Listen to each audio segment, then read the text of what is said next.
Angle. Hello, Thank you. So, I'm Zane and I'm here with. Laura de la Cruz. No. Thank, thank you for joining us this evening. Please, tell me a bit about what you've brought to the table. What? So I am the founder of Muze di Fura, which is a brand that we make artisanal jewelry. Excuse. We use bronze for the shapes. Bronze is a very noble metal that allows a lot of creativity and a lot of shapes, natural shapes. And we gold plated with 24 carats gold. Most importantly, we use raw Colombian emeralds to adorn it. And the aesthetic of the jewelry, it hugs the natural shape of the rock. So the look is very organic and artisanal and also very minimalistic and very elegant and very soulful. It's beautiful. What brought you towards jewelry as your form of expression? I've always been passionate about the artisan work in my country, Colombia. Okay. There we have many indigenous tribes from where a lot of craft that is heritage is not trend. It's just knowledge that has been passed generation, mom teaching their daughters and the knowledge coming from the grandmother. And most of these things have meaning. So that's why I was inspired to pursue this. At this point in my life, I'm a mother of two, and I've arrived to a point where I want to pursue that dream of championing the artisanal work of my country, but mostly in jewelry, which is such an expression of femininity and strength and resilience. And it's a way to adorn ourselves every day. Doesn't matter what day it is, when we're happy, when we're sad, always with us. And when the jewelry has meaning, we feel like we're wearing something with more purpose. Oh, 100%. Like you kind of attribute kind of good faith to it. It's almost like it saves you. It's a spirit within it that saves you from anything that comes your way. It wards away spirits that I can imagine. You said it comes generational, especially when it's things that have been passed down like that. Techniques where you don't even know, but it's actually protecting you from things that your forefathers and grandmothers were talking about. I think that's really cool that you've incorporated something that you've grown up with within your style. No, that's amazing. And the emeralds in general carry energy. It fosters creativity, fertility, protection.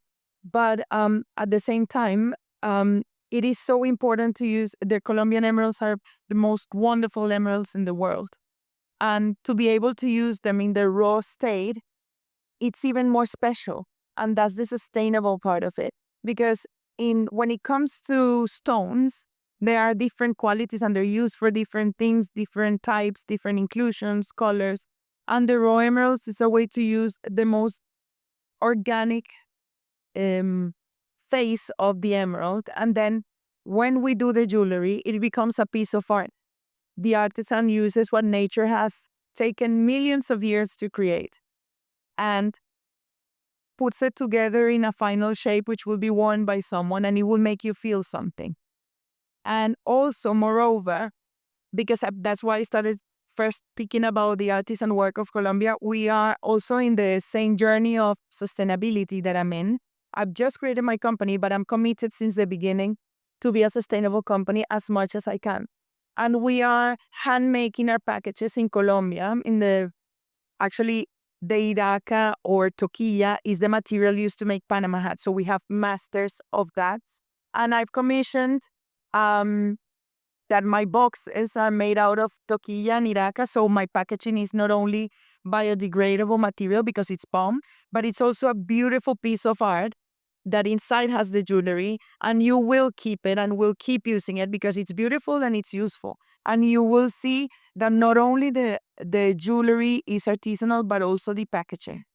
Yeah, that's amazing. I was about to ask what sustainability means to you within fashion, but you've literally thought it through. It's not just the item itself, it's the packaging, it's how useful the packaging is in other regards, how you can keep it for other things, how you can maybe even use it to re-give things later in the future. All these things count towards the life cycle of a product and towards. Because there is so much waste in the jewelry business. There are all these cute boxes, but at the end you won't use again or end up in the landfills. Also, of course, this is not solid gold, but it's artisanal work. And there is a part of my line that is coming soon that is also thinking about young women or young girls to start appreciating jewelry as something that is unique and somebody that something made. It makes it even more special. And about sustainability in fashion, for me, it's not only about the materials or if it's 100% this or 100% that. It's not the material itself, but there is also a big component of social sustainability. It means that this craft, when it's by definition, anything that is handmade is sustainable because it's not made at fast fashion. Exactly. Yeah. It takes time. And those workshops, the ateliers I work for are family owned. So by definition is low. And then you're supporting local artisans.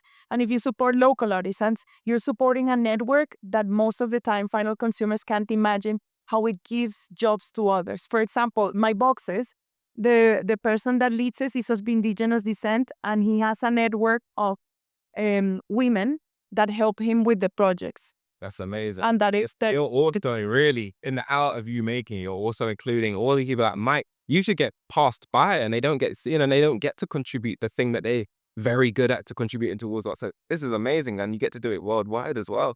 That's incredible. That's what I want to do. I think that we can, if we all do, if, as they say, right?